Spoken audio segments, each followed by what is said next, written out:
O PBL12 mandou 600 flocões e falou: Gal, Let, falem sobre seus filhos, Lindinho e Liminha, e como eles são importantes pra vocês. Alô, Vênus, precisamos do casal Iadinho no podcast. Esse assunto que eu gostaria de chegar. Tem um vídeo ainda. Ah, tem um vídeo, né? Tem. Eu sei, mas a gente vai ver, mas só pra falar, o que, Tá que é bom. Iadinho? Tá. A gente viu no Twitter, número 1. Vocês estavam me explicando aqui antes de começar o papo, mas eu quero que todo mundo saiba, porque Iadinho é um chip?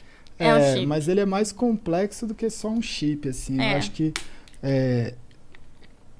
dentro da criação, né, da tribo, aconteceram muitas coisas, né? E o que eu mais me orgulho é que quando eu comecei a fazer live, mas até um pouquinho antes, assim, né? Que eu até conto, né, no Flow e tudo mais, eu acho que quando eu tava num momento muito difícil, eu virei e falei assim, cara, o que eu tenho para oferecer, né? E o que sobrou, o que eu tenho é a história, né? O que eu tenho é o meu apelido, que é mais forte que meu nome, do universo gaulês, e dentro disso existiam vários valores que eu falei assim, cara, eu posso colocar a voz da consciência e colocar esses valores em práticas. E aí foi começando a ter a construção da tribo. E tudo dentro disso rolou sempre muito organicamente.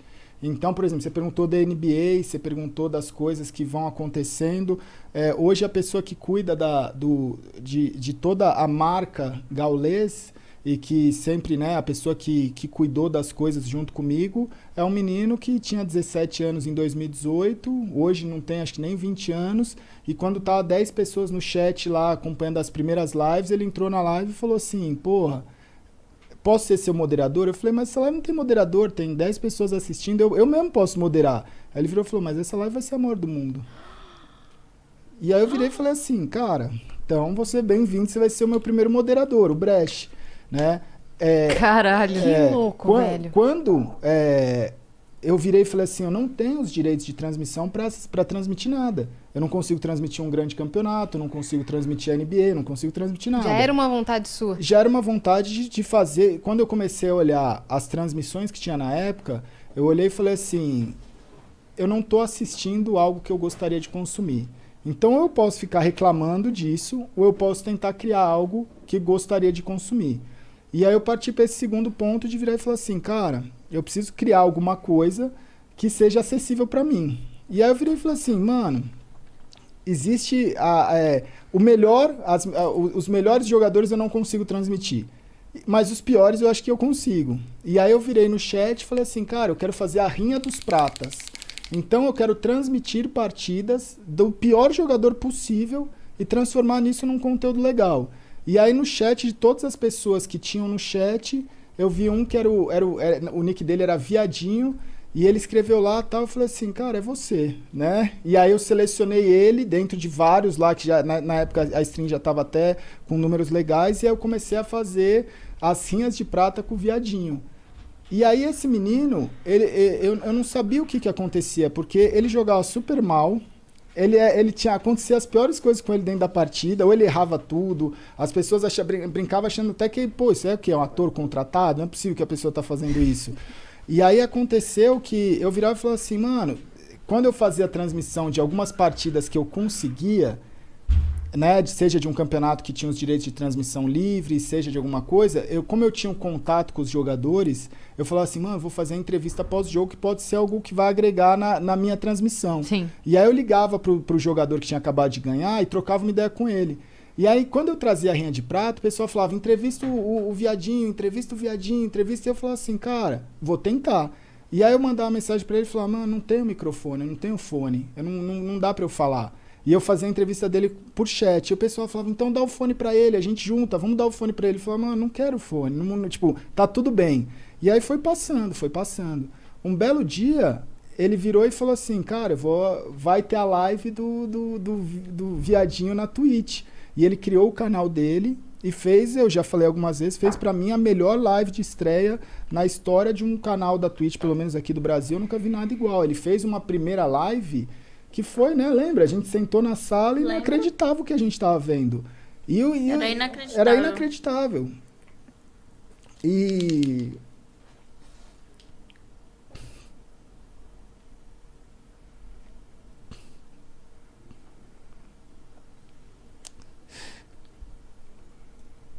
E quando eu vi aquilo, eu sabia que ele tinha alguma coisa, tipo, no sentido, tipo assim, por que que ele... Tudo pra mim fez sentido, porque eu nunca forcei a barra com ele. De falar, cara, você tem o seu momento. Vai com calma.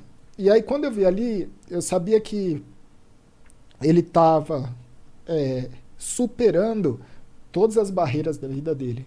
Porque ele tem limitações que são fobias, né? Às vezes ele não quer conversar, às vezes ele tem, sabe? São coisas que é muito difícil de ser passado. Então, uma pessoa que ela tem muita dificuldade, quando ela está fazendo ali o melhor dela, é algo que você olha e fala assim, mano, é inacreditável o que ele está fazendo. Tá rompendo todas as barreiras. Todas as barreiras, né? A Leti, ela saiu com ele, né? E foi no shopping com ele. Foi a única pessoa da tribo, assim, que ele quis encontrar no primeiro momento. Você foi a única que encontrou ele pessoalmente. E aí, quando ela falou, vamos pra casa conhecer o Gal, ela falou, mano, ele quase teve um treco. Ele falou, não posso conhecer. Que eu quase, tipo, meio que forcei ele. Falei, não, vou pegar o carro e vou levar ele pra casa.